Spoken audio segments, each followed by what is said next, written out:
He's got the megaphone. Nice to meet you. So myself, you speak French? So we are the There we go. we are The coffee's here. Sure, great. So if there is anything, just contact us. We'll be at the side of Our Montrealers called Montrealers. Okay. The So are you Montrealites. planning to leave earlier? Yeah, we're gonna start our speeches right now, and then we're gonna. I can hype people up if you Sophie. Just make the sign before leaving because you will leave earlier. I'll wait. Yeah, I think so, yes. Okay. I'll wait. I can hype people up if you need Sophie. Okay, I think we're gonna do that a bit later. Let's start. Hey, I see him. Great. The order of the speeches is going to be Cyril, Debbie, and then Ellen. Okay. Great. Just Just singing train. Sorry. They're over there. See where it says this training bus? Yeah. Yeah. Hopefully someone's gonna tell them later. Okay. And you're gonna do introductions. You're not gonna do it in French. Oh. How do you say je suis organizer? Like how I'm an organizer. Okay. Okay. Cut the music. Hello, everybody.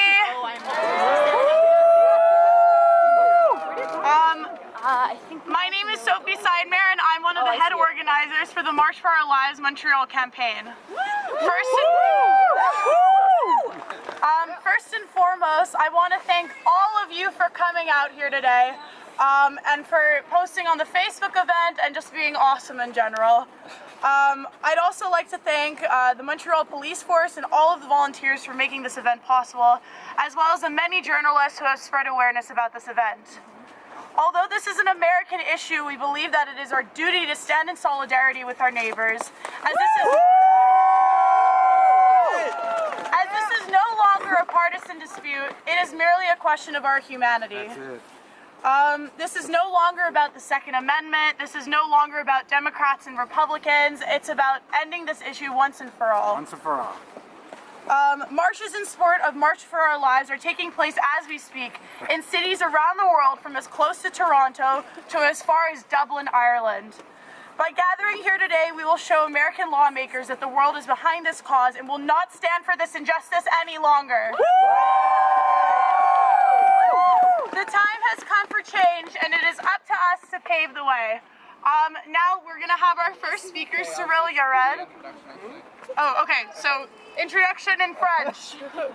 Yeah, and by the way, we're trying to move this way a bit so we can clear the metro station, and we're going to be answering questions for journalists in the corner over there. So if you want to meet with one of us, we're going to be in the corner over there. Introduction in French. Alors bonjour tout le monde. Mon nom est Phil, je suis organisateur aussi avec Sophie de la March for Our Lives Montreal. On est ici pour un plus fort contrôle des armes à feu aux États-Unis et au Canada. Aussi en support pour les étudiants en Floride qui ont été tués il y a 1 mois et demi, s'assurer que ça reste dans les médias, qu'il y a des mesures qui sont prises. Puis c'est un plaisir d'introduire notre premier speaker aujourd'hui, Cyril Yared, who's connected to the Parkland School in Florida. He actually went to school there. Il est allé à l'école Parkland en Floride.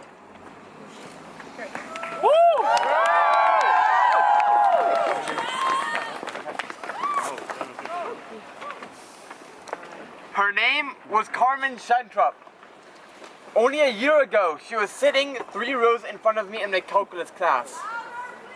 She was extremely brilliant. She had already skipped a grade several years back. But she was still taking a class that many of her friends would not take for another 3 years. I remember that Carmen would walk into calculus class every day with a smile across her face. That's great. I knew that one day the world would know her name. Perhaps because she found a cure to cancer or some other extraordinary reason. But today the world does know her name, but for the wrong reason. You see, February 14th was Carmen's last day of school. On that day, just as school was about to end, a gunman, armed with a military-style assault weapon, an AR-15, entered the school with hundreds of rounds of ammunition. He shot into the window to Carmen's classroom and started shooting into it. Carmen was shot 4 times. Her classmates heroically tried to save her, turning their jackets and their shirts on their backs into tourniquets to try to stop the bleeding. But for Carmen, that was not enough. By the time that the SWAT team came in to evacuate the survivors, Carmen was already dead.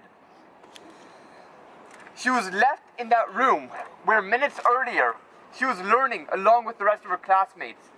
She was left as evidence of the horrific massacre that just occurred. She was left as evidence of a school that has just witnessed the worst thing known to man, the hunting of our children. She was left as evidence of another community shattered by the sounds of gunshots.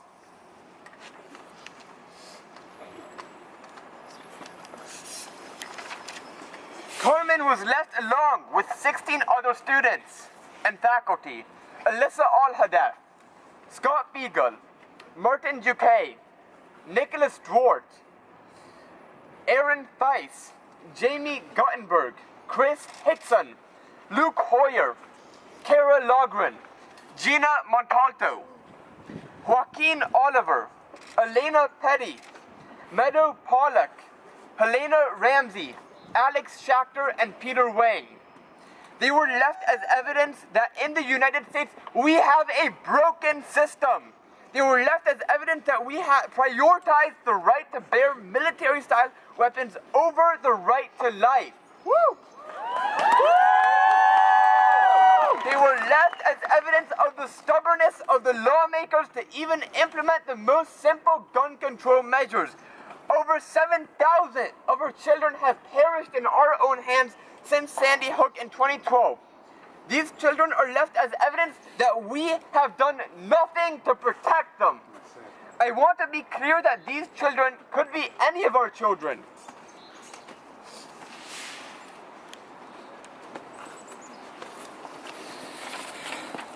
My 15-year-old sister was just a few meters away from the building where the shooting occurred, but she hid in a closet and luckily she was safe. My 17-year-old sister evacuated with the rest of her class, and luckily she was safe. But we shouldn't have to be lucky to come home from school at the end of the day. Yes! As a society, we have the responsibility to ensure that children can grow up in a safe and nurturing environment.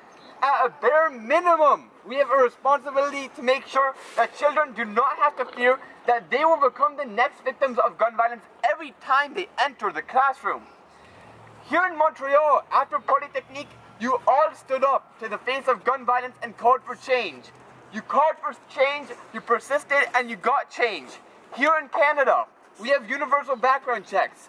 We have heavy restrictions on carrying arms, and it's a good start. Yes, while it may not be enough, any of these measures, if they were to be implemented in the US, would save thousands of lives.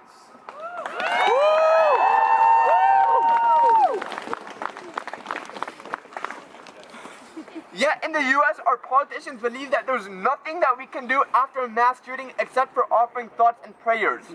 They have the audacity to look at the victims' families in their faces while still accepting donations from an organization whose only agenda is to maximize the sale of lethal weapons across the US. Even worse, they support dangerous ideas like trying to armor teachers. If you want to armor teachers, I have a simple request. Ask our teachers first.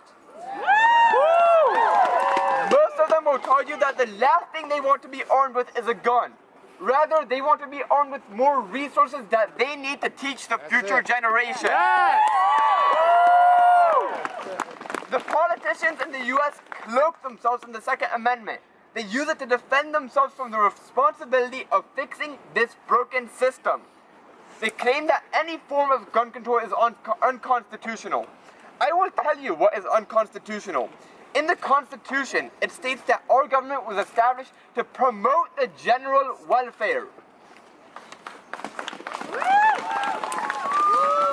I don't know what definition of general welfare includes children being hunted by weapons of war. I have had enough of this BS from our lawmakers in the US. While they are playing politics in our Congress, our children are dying in the streets and in the classrooms in America. To our lawmakers, I have a simple message. It is we the people that have the ultimate authority. Yes. We the people decide who gets to lead and who doesn't, and we the people are tired of your inaction. To Congress, your time is running out. Do you hear me? Because if you don't, you will hear from all of us when we vote you out. If you are a U.S. citizen, register and vote. That is our greatest form of power. If you're too young to vote, call everyone you know that can and get them out to vote.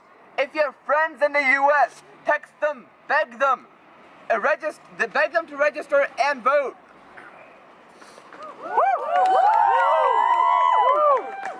Remind them that they have a voice and that they can make a difference just like you did here in Canada.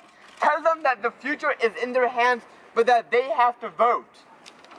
To all my friends back in the US, call your representatives, call your senators, ask them, what have they done? What do you plan to do?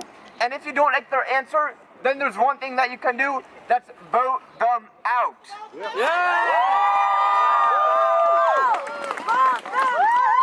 Vote them out! Vote them out! Vote them out! Vote them out! Vote them out! Vote them out!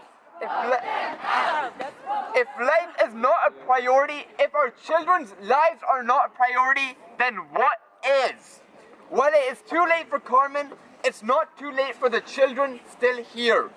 On this day forward, let's march for our lives, let's speak out for our lives, and let us vote with our lives for our lives. Thank you, Montreal.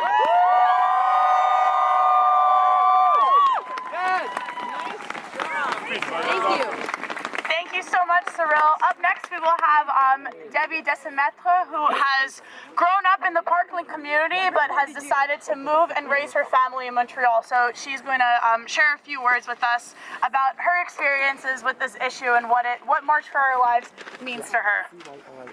Can we have a hand for Debbie? Woo!